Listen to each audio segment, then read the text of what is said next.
All right, we want to head over now to Niall Stanage, White House columnist for our partners at The Hill. Niall, thanks for being with us. All right, so we just heard from Paul there. So we want to start in New York. You know, these two House Democratic incumbents, Maloney, Nadler, they are now facing off after being forced into this same district.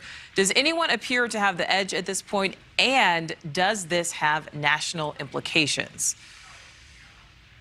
Jerry Nadler appears to have the edge, and that may be somewhat surprising in some ways, Nichole. He was outraised by Carolyn Maloney financially, and this new district contains more residents of Carolyn Maloney's old district than it does of Nadler's old district.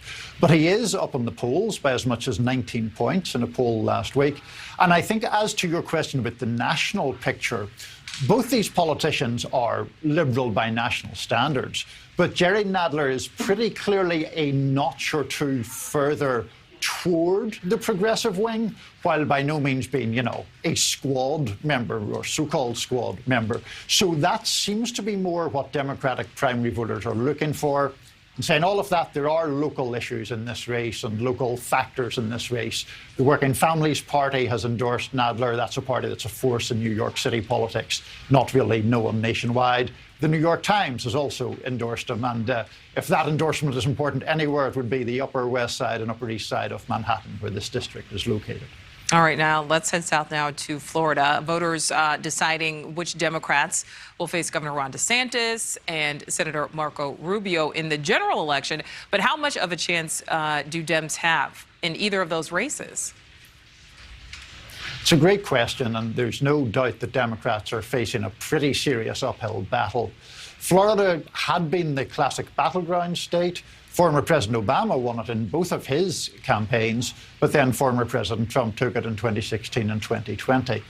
President Biden's approval rating, according to a recent poll in Florida, is 20 points underwater. That's enormously difficult to overcome.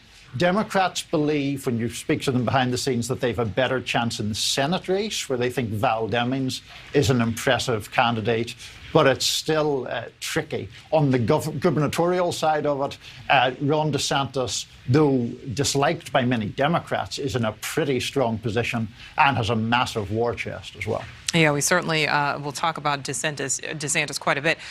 Let's push out here a little bit. Pull out. What's the logic? You know, we're holding primaries in the middle of the week, in the middle of the summer. Why is that?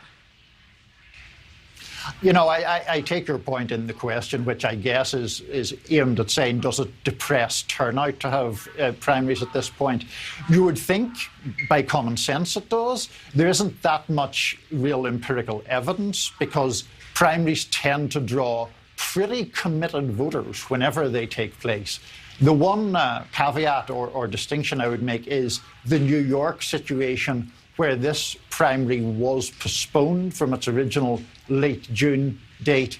That happened after the courts struck down a Democratic redistricting map. That map then had to be redrawn. That pushed everything back. And here we are. That adds another ingredient of uncertainty to tonight's results. Here we are. All right, Niall Stanage, thank you for your time. Thank you for watching. Go to newsnationnow.com to find NewsNation on your television provider. And don't forget to click the red subscribe button below to get more of NewsNation's fact-driven, unbiased coverage.